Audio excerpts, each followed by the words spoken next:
Ang ingay mo. Mamaya issue na naman yan. At saka wag mo nga akong inaasar dyan. Oo na. No boyfriend since birth ako. At ikaw ang first kiss ko. Pero hindi ako kinikilig sa'yo, okay? Aksidenteng nangyari. Tsaka kalimutan mo na yon. Dahil ako kinalimutan ko na. Kung bago ka pa lang sa channel na ito, Ate Jane TV, huwag kalimutang pindutin ang notification bell and subscribe button. Sana po hindi naman malaking abala sa inyo ang pagpindot ng subscribe button dahil ang kapalit po nito ay ang pagsuporta para makapag-produce ng mga libreng stories sa mga channels ni Ate Jane. Maraming salamat! Ay, nakakapagod talaga ang trabaho. Grabe ang bigat ng katawan ko. Pakiramdam ko ang sakit-sakit talaga ng likod ko. Wika ni Dahlia sa kanyang sarili at pagod na nahiga sa maliit niyang kama. Si Dahlia ay naninirahan na mag-isa sa Maynila dahil ang kanyang mga kapatid at mga magulang ay nakatira sa probinsya. Sa tagal ng panahon ay nasanay na si Dahlia na mag-isa sa kanyang apartment. Nagtatrabaho si Dahlia bilang isang service crew sa isang coffee shop. Bagamat mahirap ang buhay ay kinakaya na lamang lahat ni Dahlia. Sa kabilang banda, si Jace naman ay lumaki sa isang mayaman na pamilya. Nagmamay-ari sila ng malalaking mga kumpanya sa bansa. At dahil nag-iisang lalaki lamang na anak si Jace, lahat ng luho nito ay ibinibigay ng kanyang pamilya. Bro, kamusta ang chicks mo kagabi? Nasulit mo ba? Lohong tanong ni Jace sa kaibigan. Napailing na lamang ito. Talagang ikaw, Jace, hindi ka pa din nagbabago. Chick boy ka pa din. Palibhasa kasi nakakalusot ka eh. Naiiling na wika ng kaibigan nito. Si Jace ay may pagkaloko-loko, ngunit matalino ito sa kanyang pag-aaral, kung kaya't siyang nagpapatakbo sa kanilang negosyo at naging maayos naman iyon. Chick boy si Jace, ngunit meron siyang dahilan kung bakit ginagawa ang bagay na yon. Meron nung nobya si Jace, ngunit iniwan lamang siya nito, kung kaya't simula noon ay hindi na muling nagseryoso si Jace sa pag-ibig at para sa kanya ay pare-pareho lamang ang mga babae na manloloko at iiwanan din siya sa dulo. Isang araw ay may bagong cleaner sa kanilang coffee shop at naisipan ni Jace na kilalanin ang dalaga. Hello miss, bago ka lang dito, tama? Wika ni Jace sa dalaga at kumindat pa kay Dahlia. Ngumawi lamang sa kanya si Dahlia at sinamaan ito ng tingin. Ano pre, deadma ka sa bago niyong cleaner. Di ba umepektong pakindat portion mo? Wala na palang sinasabi ng kagwapuhan mo eh. Panunodyo ng kaibigan ni Jace sa kanya. Pinagsasasabi mo. Inis na wika ni Jace sa kaibigan at masamang tumingin kay Dahlia. Matapos nun ay naisipan ni Jace na magpapansin sa dalaga at patunayan sa kanyang kaibigan na may karisma pa din siya. Kinabukasan na nagtungo muli si Jace sa kanilang coffee shop at nakitang muli si Dahlia. Ayan si Miss Sungit oh. Panunodyo ng kaibigan ni Jace sa kanya. Agad na napatingin si Jace kay Dahlia at ngumisi. Lumapit si Jace kay Dahlia at ngumiti. Hey miss! Nakangiting bati ni Jace sa dalagang si Dahlia. Masamang tinitigan ito ni Dahlia. Wala ka bang magawa at nangiinis ka ng kapwa mo nagtatrabaho ng maayos? Kung wala kang magawa, tumakbo ka kaya o kaya tumalon. Lubayan mo nga ako. Masungit na turan ni Dahlia sa binata. Alam mo, sungit-sungit mo. Inis na turan ni Jace sa dalaga. At ang kulit mo naman. At saka wag mo na nga akong tinatawag na hey o kaya miss. Dahil Dahlia ang pangalan ko. Ang ganda-ganda ng pangalan ko, papalitan mo lang ng hey at miss. Paliwanag ni Dahlia at napakurap-kurap na lamang si Jace sa mga sinambit ng dalaga. Boom! Sabog! Panunodyo ng kaibigan ni Jace na si Rafa. Alam mo, ikaw panira ka talaga eh. Siguro may balat ka sa puwet, ano? Inis na wika ni Jace sa kaibigan. Umalis na doon si Jace at umuwi na sa kanilang bahay. Ano na naman ang kalokohan na ginawa mo, Jace? Tanong ng daddy ni Jace sa kanya. Nothing, Dad. Sagot ni Jace at umupo sa sofa. Bantayan mo ang services at ang sales sa coffee shop natin. Wika ng ama ni Jace. How can I do that? Malalaman nila kaagad kasi anak mo ko. Wika ni Jace at walang ekspresyon nitong tiningnan ng sariling ama. Then find your way, gumawa ka ng paraan. Wika ng ama ni Jace at natahimik naman ang binata. Fine. Wika ni Jace. Naisipan ni Jace na magpanggap na isang baguhan lamang na janitor. Kaagad na pumasok doon si Jace bilang isang simpleng empleyado. Everyone, this is Jace, ang bago natin na janitor. Respect him and guide him. Wika ng manager at tumango lamang ng ibang staff. Walang alam ang mga ito na si Jace pala ay anak ng kanilang boss. Samantalang habang binabantayan ni Jace ang complaint ng mga customer sa services, ay nagkaroon ng bagong mga kaibigan si Jace. Hello Jace, ako si Eman, isang crew dito. Wika ng lalaki na nagngangalang Eman. Anong pangalan ng babaeng masungit na yan? Tanong ni Jace sa binata. Yung isang cleaner? Si Dahlia yon. Yan talaga, may pagkamaldita lang yan sa una. Pero isa yan sa pinakamabait dito sa amin. Ayaw lang talaga niya ng makulit. At higit sa lahat, mahangin. Tura ni Eman at napatango lamang si Jace. Wala namang intensyon si Jace na makipaglapit sa mga staff nila. Ngunit dahil nga akala ng mga ito ay isa lamang siyang simpleng empleyado gaya nila, ay nakisama na lang si Jace upang hindi mahalata. Palaging nagkukrus ang landas ng dalawa at palaging nag-aaway. Napangiti si Jace at naalala na minsan na palang nabanggit ni Dahlia sa kanya ang pangalan nito. Misungit! Mapang-asar na tawag ni Jace kay Dahlia. Masama naman itong tinignan ni Dahlia. Anong misungit ka dyan? May pangalan ako, no, Dahlia? Makakalimutan ka ba o sadyang nang iinis ka lang? Naiinis na wika ni Dahlia sa binata. Dahlia, ang bantot ng pangalan mo. Panunudyo ni Jace kay Dahlia. Anong sinasabi mo? Ang ganda-ganda kaya ng pangalan ko. Tapos sasabihin mo ang bantot? Alam mo, ikaw panira ka talaga ng araw. Tumabi ka nga riyan at baka hindi kita matansya. Inis na wika ni Dahlia at dinaanan lamang si Jace. Ikaw kasi ang aga-aga nakabusangot ka kaagad. Tapos ang sungit-sungit pa. Ngiti-ngiti din kasi pag may time. Pahabol na wika ni Jace. Hindi na lamang ito pinansin ni Dahlia at mas pinagtuunan ng pansin ang kanyang trabaho. Nagpatuloy naman si Jace sa kanyang pagpapanggap bilang isang simpleng empleyado at hindi na lamang pinansin si Jace. Makalipas ang ilang linggo, nasanay na si Dahlia sa pagiging mapang-asar ni Jace. Ngunit madalas talaga ay hindi nagugustuhan ni Dahlia ang mga biro ng binata. Isang umaga, habang nagpapalit si Dahlia ng damit sa maintenance room, ay laking gulat nito nang may makitang daga. Daga! Daga! Sigaw ni Dahlia at kaagad na tinapos ang kanyang pagbibihis at napatakbo palabas ng silid. Ano nangyari? Tanong ng head nila at hingal na nagsasalita si Dahlia. May daga doon sa maintenance room, paliwanag ni Dahlia at kinakapos pa ng paghinga. Daga? Imposible magkaroon ng daga dito. Napakalinis ng lugar na to. Hindi makapaniwalang wika ng head nila. Kaagad na pumasok sa loob si Jace upang tumingin. Daga o laroang daga?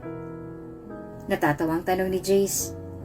Napapikit na lamang si Dahlia at inis na lumapit kay Jace. Pakana mo to, no? Paninisi ni Dahlia kay Jace.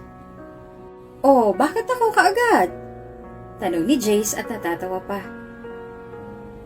Ikaw lang naman ang mahilig sa ganyan eh. Inis na wika ni Dahlia at hinablot ang dagang laruan at saka inapak-apakan niyon dahil sa galit. Stop this, Jace. Go to my office.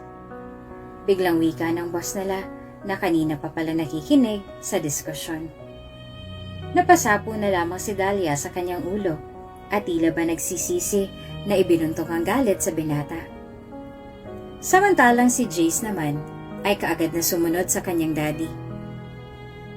What?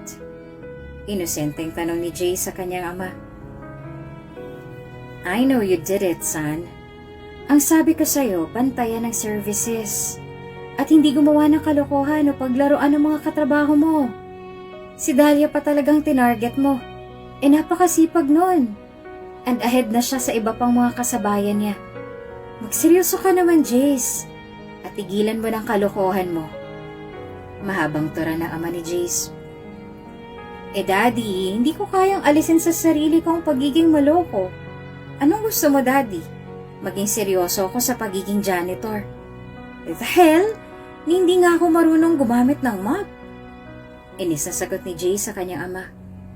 Then find a way. Gumawa ka ng paraan para matuto. Wika ng ama ni Jace. At umalis na. Napabuntong hininga na lamang si Jace at inis na lumabas. Si Dahlia naman ay tila ba na guilty sa nangyari at pakiramdam niya ay kasalanan niya kung bakit napagalitan si Jace ng kanilang amo. Kinabukasan ay maagang nagising si Dahlia upang magluto ng ulam na kanyang babaunin at dinamihan iyon upang babigyan ng peace offering si Jace. Samantalang si Jace naman ay naisipan na humingi ng tawad kay Dahlia kung kaya't bumili ito ng Toblerone upang ibigay sa dalaga. Pagpasok ay kaagad na hinanap ni Dahlia si Jace at nakita niya ito na inaayos ang sariling gamit. Jace? Pag-agaw ni Dahlia sa pansin ng binata. Oh, ikaw pala yan, Dahlia. Galit ka pa rin ba? Diretsang tanong ni Jace sa dalaga. Hindi naman ako galit eh. Naiinis lang pero hayaan mo na yon. Nga pala mamayang lunch, gusto mo sumabay sa amin? Dinamihan ko yung niluto kong ulam. Pwede kitang bigyan. Wika ni Dahlia at ngumiti sa binata. Napaangat naman ang kanyang kilay si Jace dahil hindi pa niya nararanasan na kumain ng lutong bahay dahil karaniwan ay kumakain siya sa mga mamahalin na restaurant tuwing lunch. Sure. Aba himala, hindi ka yata masungit ngayon. Basta masarap yan ha. Baka naman mamaya may lason yan.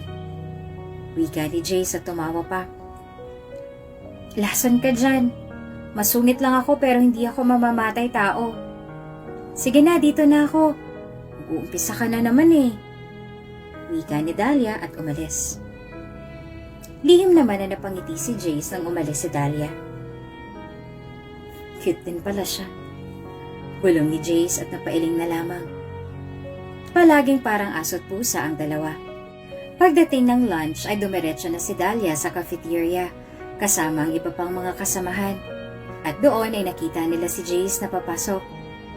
Jace! Tawag ni Dahlia kay Jace at kumaway pa. Nagtaka naman ng ibang mga kasamahan nila nang maging magkasundo ang dalawa. Wow! May milagro atang nangyari! Puna ng katrabaho ng dalawa, tumawa pa. Oh, kayo pala yan. Teka, bibili lang ako ng makakain ko. Gusto niyo din ba? Libre ko na. Wika ni Jace at napakunot naman ang noo ng mga ito. Nagbibiro ka lang, diba? Ay, ang mahal kaya ng pagkain dito. Tapos, hindi pa naman natin sweldo. Tapos, ililibre mo kami? Kunot noong tanong ni Dahlia. Napakamot naman ang kanyang batok si Jace at naalala na isang janitor lang palang tingin sa kanya ng mga katrabaho. Hindi ako nagbibiro. Nagkaroon kasi ako ng extra kagabi na trabaho kaya may pera ako ngayon. Tsaka pambawi ko lang sa inyo. Palusot ni Jace at ngumiti sa mga ito. Ako, pasa ko dyan, may baon ako. Tsaka madami to. Hindi naman ako malakas kumain. Gusto nyo, share tayo, tikman nyo luto ko. Tara ni Dahlia at inilabas ang niluto niyang adobong baboy. Wow! Ang sarap naman ng baon mo, Dahlia, patikim. Wika ng iba pang mga kasama. O, ikaw, kuha ka, Jace. Tikman mo habang hinihintay niya yung pagkain. Wika ni Dahlia at ngumiti kay Jace. Gusto man ni Jace na tumanggi, ngunit hindi niya magawa. Dahil maaari siyang mahalata ng mga ito at baka isipin pa nito ay napakamapili niya. Kaagad na tinikman ni Jace ang luto ni Dahlia at namangha ito sa lasa ng putahe. Kahit kailan, walang kupas ang masarap mong luto. Puri ng mga kasamahan ni Dahlia sa kanya. Sus, ng bola pa kayo. Ano Jace, masarap pa? Baling ni Dahlia sa binata. Sa totoo lang, ngayon lang ako kumain ng lutong bahay. Madalas kasi, dala ni mama ang kinakain ko.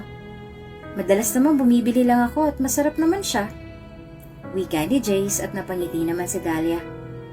Sige lang, kain lang kayo. Nakangiting wika ni Dahlia at maya-maya pa ay dumating na ang order ng mga ito. Habang kumakain, ay naaalala ni Jace ang binili niya kanina para sa dalaga. Nga pala, Dahlia, para sa'yo. Pasensya na kahapon kung natakot ka dahil sa laruang daga. Hindi ko naman inaakala na ganun ka pala katakot sa daga. Paghingi ng dispensa ni Jace sa dalaga at binigay ang isang Toblerone. Wow! Sana all! Ang sweet! Turo ng mga katrabaho ng dalawa. Peace offering lang yan. Wika ni Jace at napakamot pa sa kanyang batok.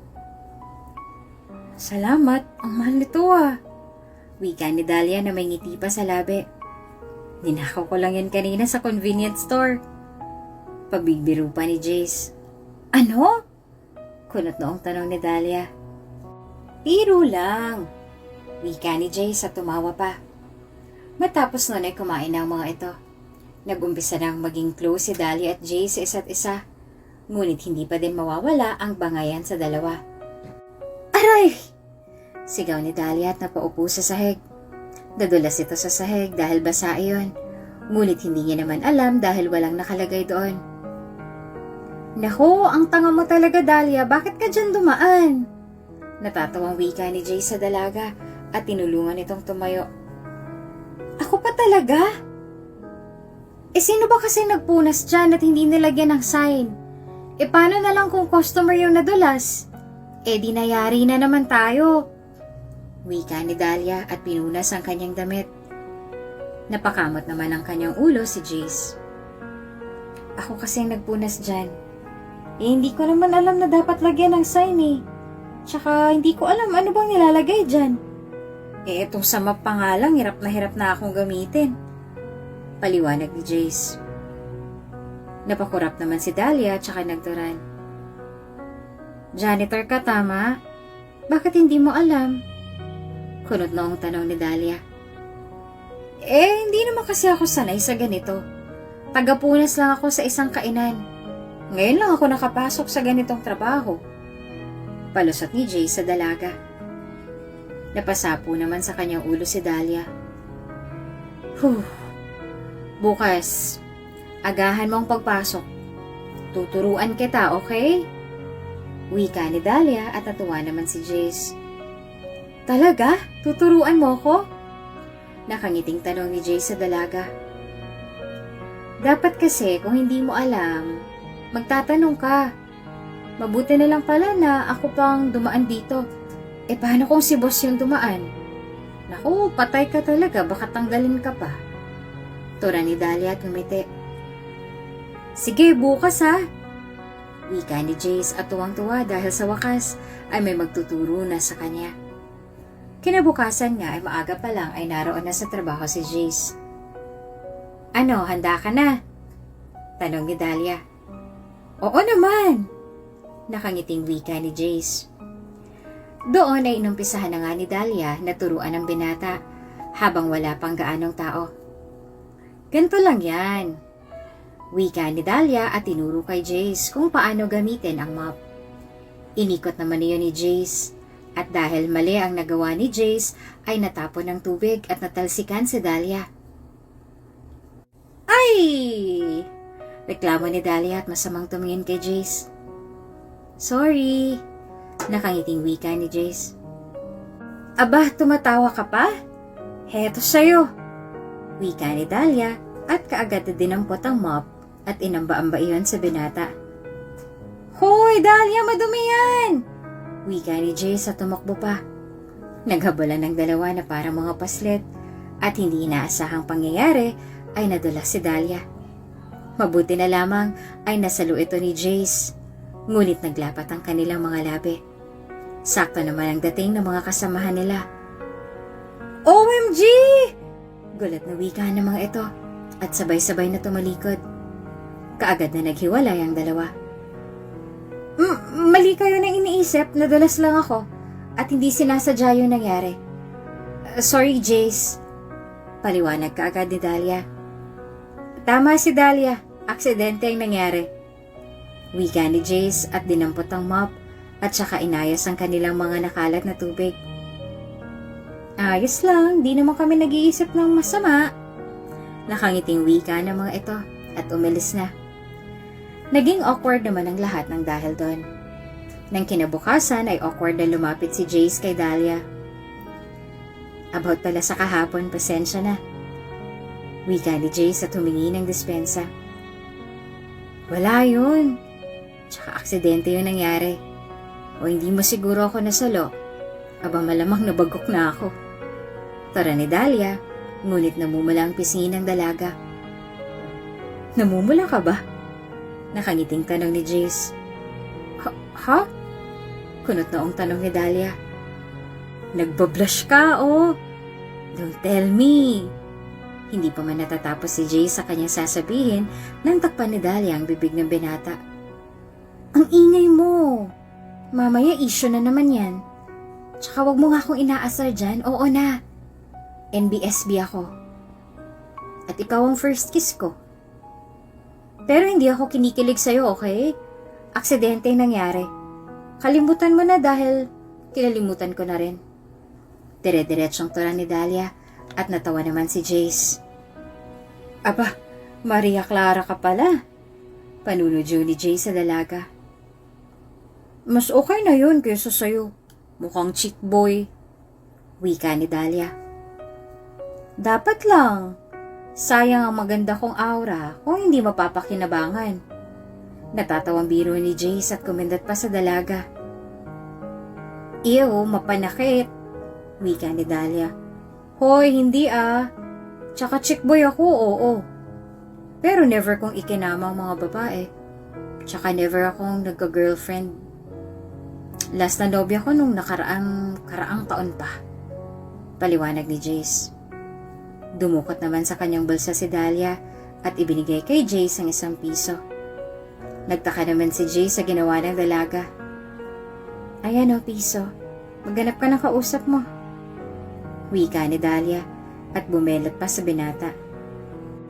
Ganoon ang naging relasyon ng dalawa at palaging nag-aasaran at nagbabangayan na para bang aso at pusa. Ngunit minsan ay makikita naman na sweet ang dalawa at tila ba magkasundo. Minsan pa nga ay nakita ng mga kasama na nagkukulitan ng dalawa. Hulaan mo kung sino to? Nakangising tanong ni Jace habang takip-takip ang mata ni Dahlia. Mr. Hambog, wika ni Dahlia at kaagad na tinanggal ni Jace ang takip sa mga mata ng dalaga. Hambog ka dyan. Dapat Mr. Guapo, wika ni Jace. O sige, Mr. Pogi, wika ni Dahlia at natatawa. You know, sabi na nga ba napopogian ka sa akin eh. Tura ni Jace. Ay ewan. Pogi means pure unggoy, galing India. Ikaw yung pogi. Natatawang wika ni Dahlia at kaagad na nawala ang mga ngiti sa labi ng binata. Hanggang sa bag-uwian ay tinawag na unggoy ni Dahlia si Jace. Kalaunan ay naging tampulan ng tukso ang dalawa at palaging sinasabi ng mga katrabaho na bagay silang dalawa. Sa paglipas ng panahon, ang dating nagbabangayan at nag-aasaran ay naging close na sa isa't isa at kalaunan ay naging magkasintahan. Makalipas ang 1 taon, palaging magkasama ang dalawa at nagpasya na si Dahlia na ipakilala ang nobyong si Jay sa kanyang pamilya sa probinsya. Aba, ang gwapo naman itong kasintahan mo, Dahlia. Puna ng ina ni Dahlia. Hello po, ako po si Jace. Masaya po ako na makilala kayo. Wika ni Jace at nagmano sa mga magulang ni Dahlia. Nanatili sila Dahlia at Jace sa probinsya upang makilala ng kanyang pamilya si Jace. Sa pananatili ni Jace sa probinsya nila Dahlia ay mas lalo niyang nakilala ang dalaga at minahal. Nakita ni Jace ang sitwasyon ng pamilya ni Dahlia sa probinsya at ang bahay nila ay may butas sa bubong at tumutulo sa tuwing umuulan. Makalipas ang ilang araw, dahil ang alam ni Dahlia ay mula sa mahirap na pamilya din ang nobyong si Jace, kaya hinayaan niya ito na makasama ang kanyang ama. Isang gabi, kinausap ng kanyang ama si Dahlia. Anak, mahirap pa talaga yung nobyo mo. Bakit parang hindi naman siya sanay sa mahirap na buhay? Kung magbuhat, akala mo ako ang nahihirapan sa kanya. At nung nakaraan, nagtanong siya sa akin, paano daw gamitin ang gulok? Karaniwan yun sa mga probinsya. Paliwanag ng ama ni Dahlia. Napansin na din ni Dahlia ang mga bagay na yon. Ngunit laging pinaliliwanag sa kanya ni Jace na hindi niya alam ang ganoong buhay dahil lumaki siya sa Maynila. Minsan pa ay nagpaalam si Jace kay Dahlia na tutungo sa bayan at may nakakita kay Jace na nag-withdraw sa isang bangko. Nang tanungin ni Dahlia ang patungkol doon, ay sinabi ni Jace na may ipon talaga siya kung kaya't may pera na nakukuha. Palaging muntik na mahuli ni Dahlia ang tunay na pagkatao ni Jace, ngunit sadyang magaling ang mga palusot ni Jace. Ah, ipis! Sigaw ni Jace at nagtatatakbong umakyat ng kama. Ipis lang, takot na takot ka na? Karaniwan na yan sa bahay Depende na lang kung mansyon ang bahay mo. Puna ni Dahlia sa binata.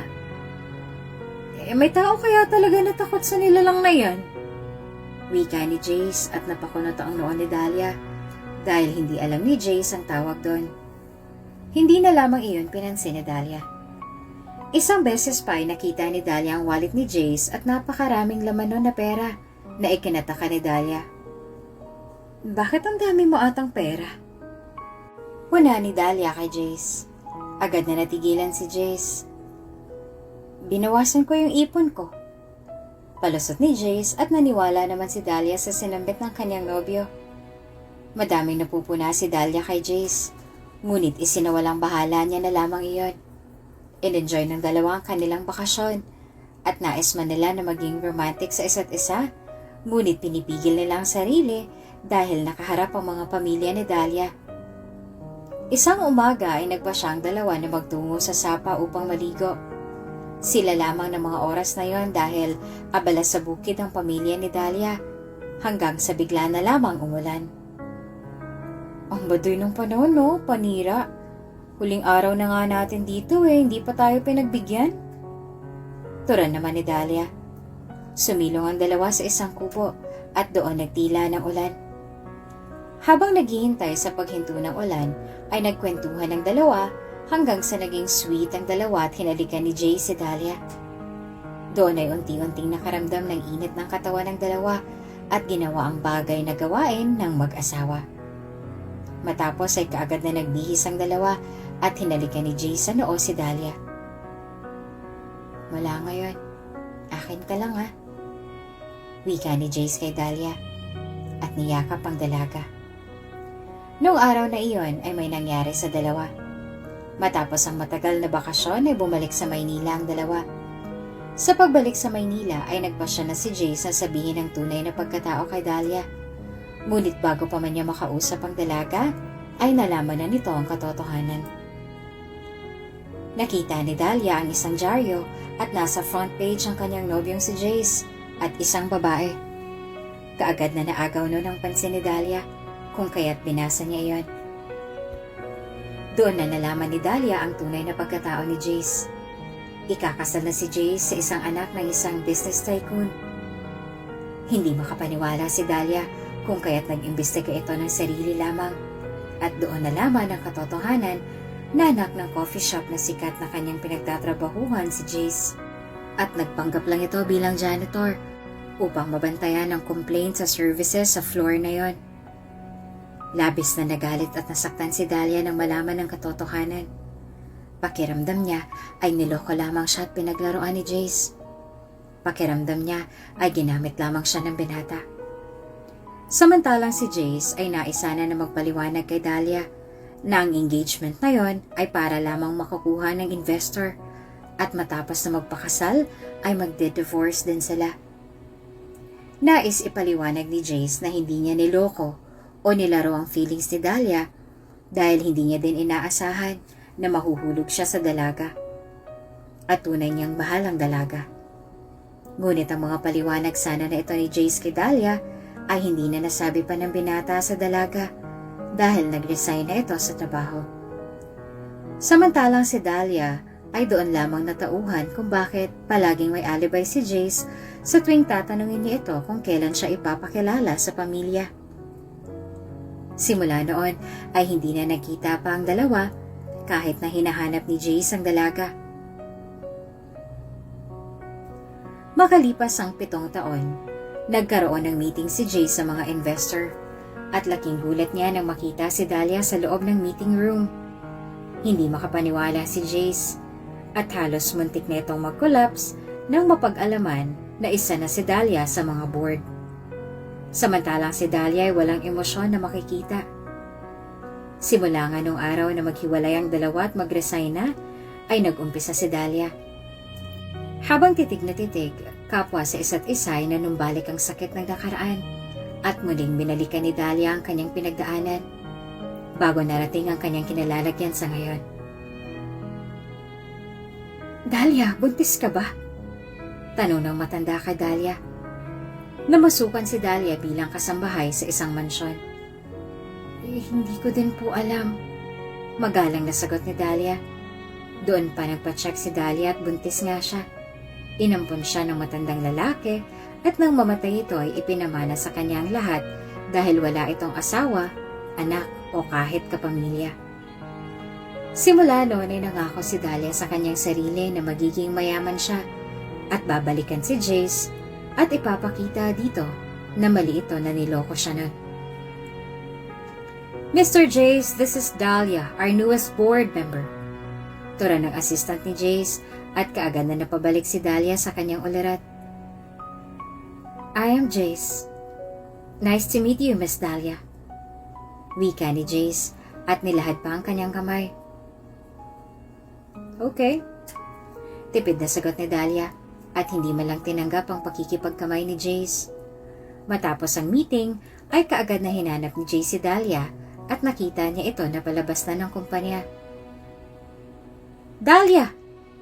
Tawag ni Jace kay Dahlia. Huminto naman si Dahlia tumingin kay Jace nang walang emosyon. What? Malamig na tanong nito. Pwede ba tayo mag-usap? Tanong ni Jace sa dalaga. I'm sorry, Mr. Jace, but I have a hectic schedule. So if you want to talk to me, tell my assistant so she can set an appointment for you. Walang emosyon na wika ni Dahlia at sumakay na sa kanyang sasakyan. Napabuntong hininga na lamang si Jace. She changed a lot. Bulong ni Jace at napapunas na lamang ng kanyang pawis. Dahil nga magkatrabaho ay palaging nagkikita ang dalawa. Minsan pa nga ay sinadya ni Jace na sumabay sa elevator kay Dahlia kahit na iba naman ang daan ng kanyang patungo. Teka, anyari? Tanong ni Jace nang biglang huminto ang elevator at hindi iyon nagbubukas. We're trapped! Wika ni Dahlia at kaagad na humingi ng tulong. Naging awkward ang lahat, ngunit nanatiling walang kibo si Dahlia. Kinausap naman ito ni Jace, ngunit hindi ito sumasagot at mabilis na lumabas nang bumukas na maayos ang elevator. Iniisip ni Jace na malamang ay galit pa din sa kanya si Dahlia. Isang araw nagkaroon ng event at kinakailangan na dumalo ng mga ito. Habang nasa banyo ay nag-ayos ng kanyang sarili si Dahlia at ang palabas na ito ay bigla na lamang hindi nagbukas ang pinto. Katok ng katok si Dahlia, ngunit walang sumasagot sa labas. Inabot ang dalaga ng ilang oras doon at mabuti na lamang ay hinanap ni Jace si Dahlia. Nang buksan ni Jace ang pinto, ay napayakap sa kanya si Dahlia dahil takot na takot ito. I'm so exhausted there. Umiiyak na tura ni Dahlia. Shh, it's fine. Nandito na ako. Wika ni Jace. Ngunit bigla na lamang lumayo si Dahlia at umalis na tila ba nahihiya. Gayunpaman, alam ni Jace na may puwang pa din siya sa puso ni Dahlia, kung kaya't hindi ito huminto sa kanyang ginagawa, at patuloy itong lumalapit kay Dahlia.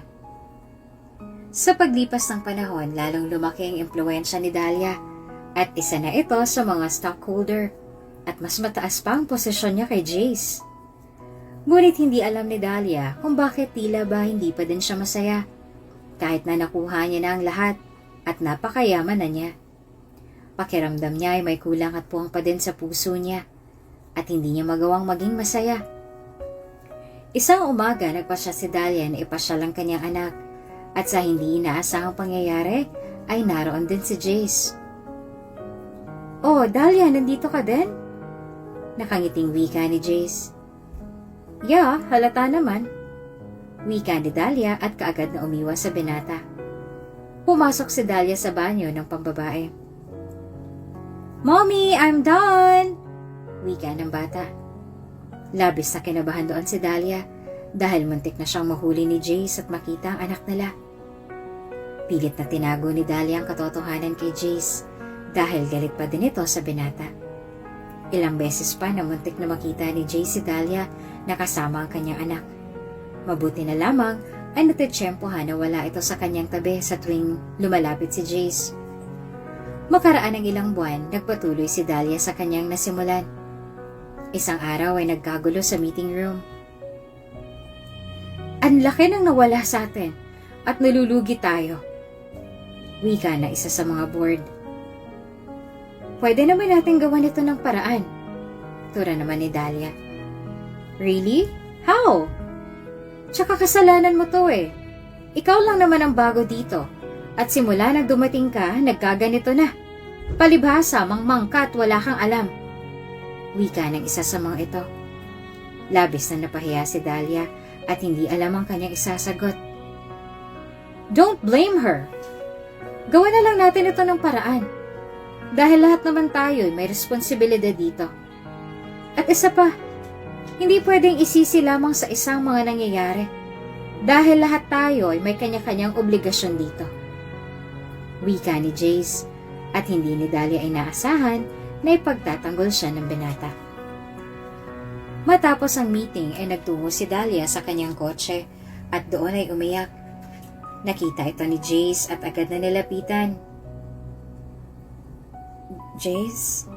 Nauutal na wika ni Dahlia nang makita si Jace na inabutan siya ng panyo. "Hayaan mo na lang yon. Tara, maipapakita ko sa'yo." Wika ni Jace at isinama si Dahlia sa isang lugar kung saan silang dalawa lamang. "Anong gagawin natin dito?" takang tanong ni Dahlia. "Iyak mo lang lahat," wika ni Jace. Doon umiyak si Dahlia hanggang sa may mangyari na sa kanilang dalawa. Doon nakita ni Jace na madaming stretch marks sa tiyan si Dahlia at halatang nakapanganak na ito.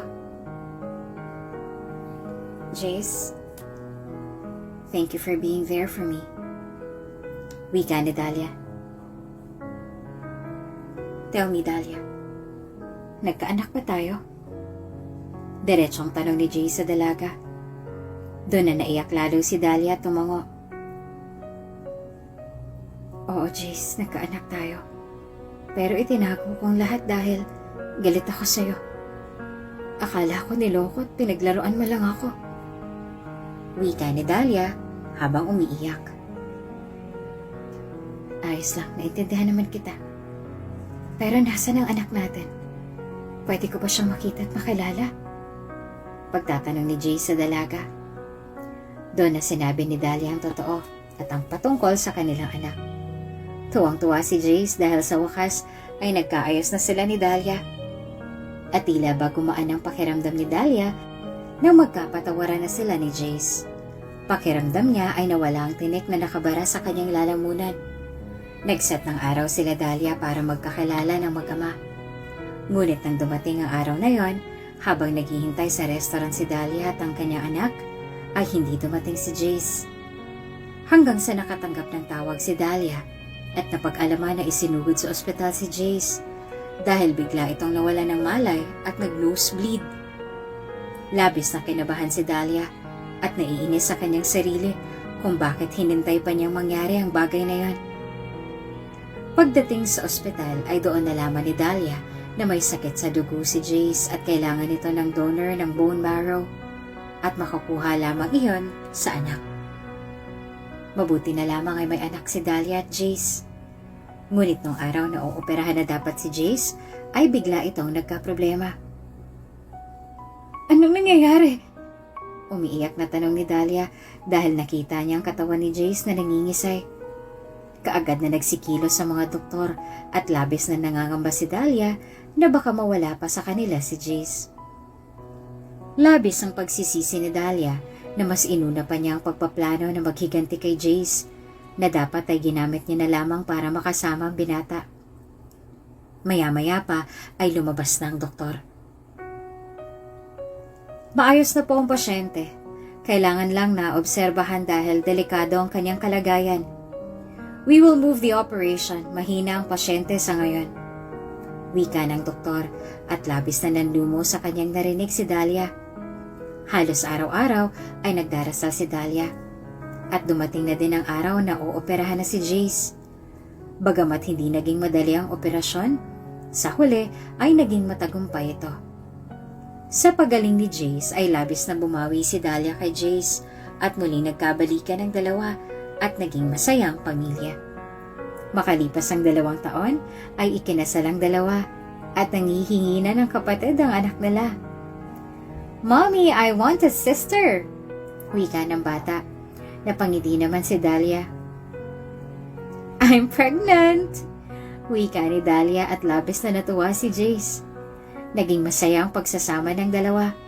Marami man silang pinagdaanan sa buhay, sa huli ay pinagpala sila ng Diyos at muling pinagtagpo sa mahabang panahon na sila'y nagkalayo. Nagkaroon man ng sakit si Jace na ikinatakot ni Dahlia ay nalagpasan nila iyon ng magkasama at may pagmamahalan.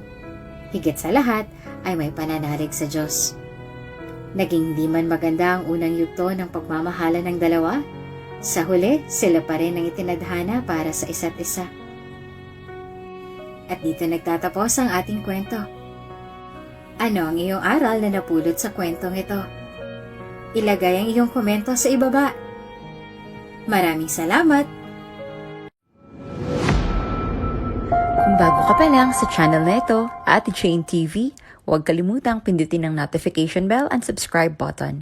Sana po hindi naman malaking abala sa inyo ang pagpindot ng subscribe button dahil ang kapalit po nito ay ang pagsuporta para makapag-produce ng mga libreng stories sa mga channels ni Ate Jane. Maraming salamat! Ang ingay mo!